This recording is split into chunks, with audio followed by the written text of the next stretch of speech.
I have been using the E-M1X for a couple of months now for my professional work. Stick around to find out what I think about it after using it for 2 months.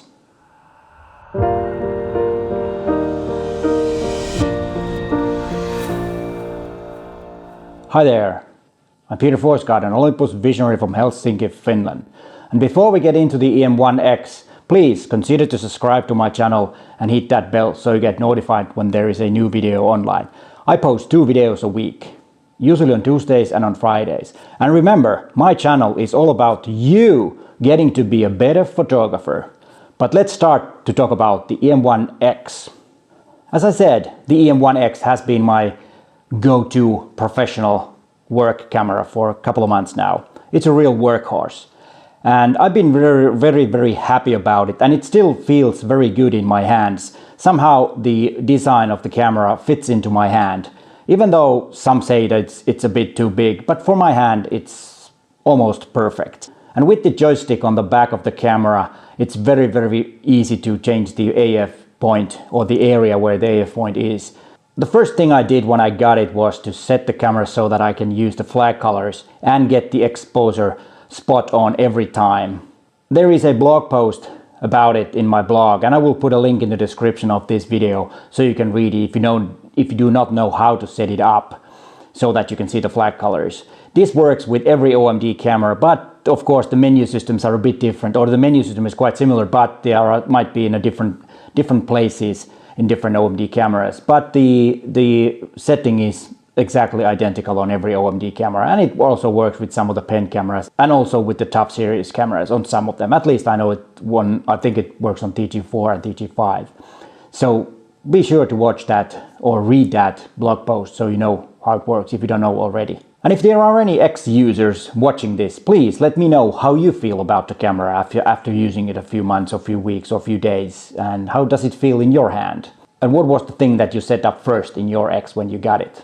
And the second thing that I like to do when setting up the camera is to set up the FN leveler to be my power button.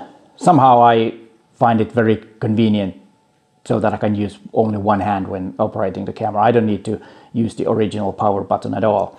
But the downside on that is that you cannot assign 2 sets of features on the buttons and dials of your camera. If you're used to having 2 sets of settings on your dials and buttons, then setting the FN leveler to be your power button might not be a good idea. But otherwise, for me it works really nicely. The AF has been improved quite a bit from the previous model. Or it's not actually a previous model, the E-M1X or series is still going to be on the market, and eventually there's going to be a E-M1X. I don't know when, but there's going to be. That's what Olympus has said. But the AF is a lot better on this or E-M1X than it is in E-M1X. And one feature that I use a lot is the face detection, which has been improved a bit, and that works really good when making images of people, like I do quite a bit, you know, interviews, corporate portraits and pictures like that. And I always set so that it will detect the face, and usually detect the eye also, because then I'm sure that the focus is in the eye and not, let's say, in the glasses here or in the tip on the nose, which it might do sometimes when using only the face detect. And there's also another very good feature on the face detect, and which is in cooperation with the ESP metering mode, which I usually use because that's the default, and the metering modes aren't that important when you're using the flag color method for your exposure. The way that ESP works is that it will measure the different parts of the image, and then it will calculate a correct exposure, or it's actually a suggestion of exposure that you will, as a photographer, then compensate with the exposure compensation.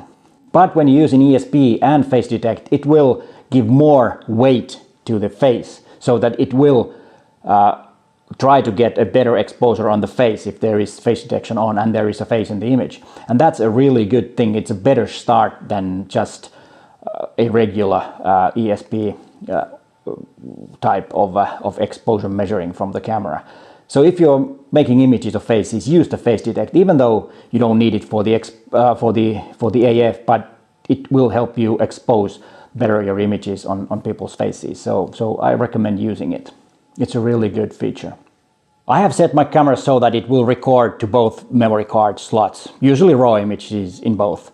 Memory cards are quite reliable, but something can happen, and if you're doing professional work, then it's a really wise thing to record to two different memory cards, just in case.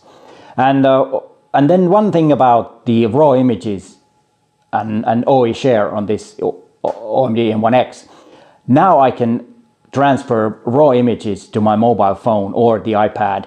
And I use that quite a lot if I'm doing images in a conference or some event, because there are usually a need for images right away for the event organizer's Twitter account, for example. And that is really important, that I can transfer a raw image to my phone so that I can edit on the go and then send it as a JPEG image to my client, who can then put it in the tweet and or other social media posts. And that's really handy, because then they can concentrate on the other stuff, listening to the speakers or attending the venue as a host, or just concentrate on the text part of a tweet. They don't have to use their mobile phone to make any images on the situation if they don't want to.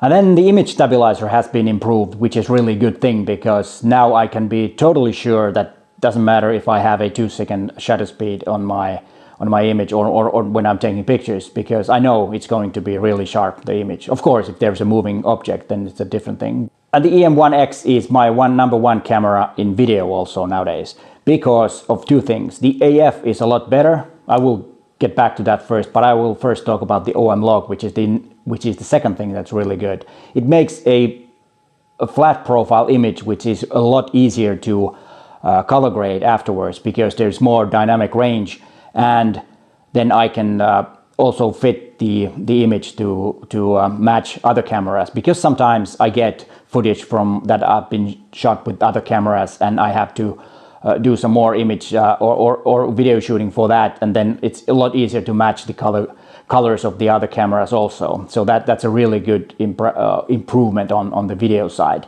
And then the OM log 400 is very critical on exposure. So that's a bit of a bad thing, because you need to have a spot on exposure.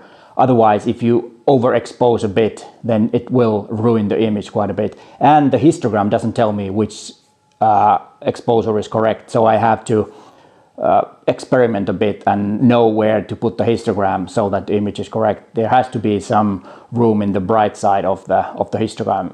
If I expose all the way to the right, the image is ruined in my experience. But I have to try to figure that out a bit better. But so far, underexposing according to the histogram, the image looks a lot better. So that's how I've exposed so far. But as I said, I need to figure out that if there is another way. And then there was the AF. Usually when doing interviews or speeches that needs to be recorded on video, I used manual focus, but sometimes it's a lot faster and more reliable to use the AF. Even though I have an external monitor usually when I do my image or the video shooting, it's still, the AF is really reliable with the face detection. As I said earlier, the face detection has improved in my opinion a bit, so it's really reliable to use the AF on video also, and that sometimes can help me a lot. And then there is the question that why I don't use this as a casual camera or my casual shooting and street photography and on my travels. The reason is that it's a lot bigger, and it's a bit too big for that, for my opinion, for my liking. But of course, if you compare the E-M1X to, let's say, D5 or 1X series of Canon cameras, this camera is not big at all. It's light and small and cheap compared to those cameras. I've gotten so used to having a small camera that this one is a bit too big for my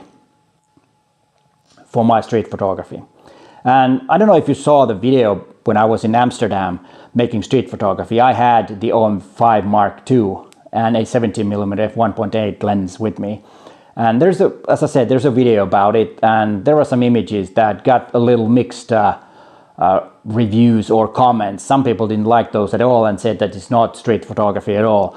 But what do you think? Go and check out that video and tell in the comments of that video, how do you feel about those images? I personally wasn't really happy with the images, not because I wouldn't consider them to be street photography. I think it's a wide area. But anyways, I had just a short time, and but go and see that video after this one. So decide yourself, how do you feel about those? And then what about you? Do you have the X already, or planning on buying it, or maybe you don't want to buy it? Please let me know in the comments if you don't want to buy it.